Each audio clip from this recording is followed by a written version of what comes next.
Hello mga kakiat, ako dahil yung si Buwana na puweteng guwapa. So for today's video di ay mga kakiat no, habang ako nagpapagwapa sa akong video, ay biglang lumapit ang aking baby Kes at siya daw ay nagugutom na. So yun na nga, dahil malakas naman sa akin ang aking baby Kes, titimplahan niya ng kanyang mama Kes. So yun na nga, at atin na itong i-shake, shake, shake. Diba? At yun na nga, binigay ko na sa akin bebe kasi ang kanyang bebe. Habang busy siya sa kanyang pinapanood ay akin na lang tinandian na ang kanyang mahiwagang bono.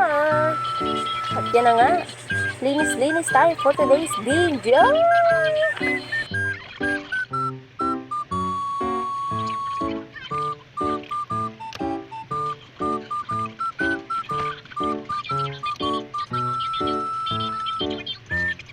At yan na nga, maglagay muna tayo ng ating kilikili power para hindi tayo maging amoy halimuyak. At samahan nyo ako mga kiat na bumaba sa aming second floor.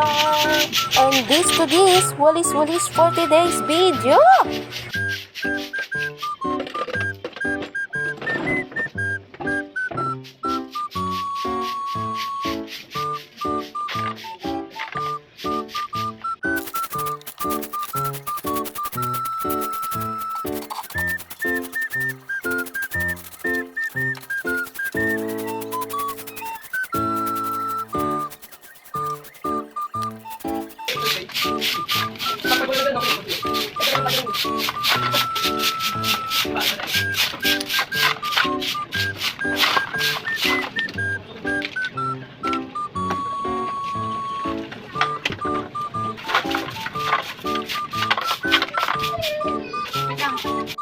At yun na nga, dahil gutom na inyo kakiat, kaya go, kain po tayo.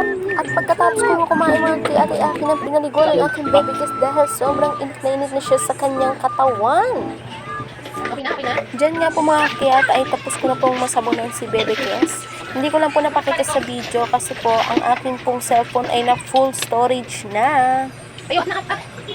So yan na nga. At akin na nga kukunin ng aking baby Kes dahil sobrang babad na siya sa tubig. At feel na feel niya din. Kaya yan mga kakiat, samahan niyo akong umakyat sa aming second floor.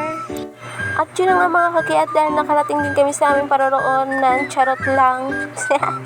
Binigay ko na nga sa aming bebe ang kanyang gatas upang makapagbihis kami ng maayos. Diba?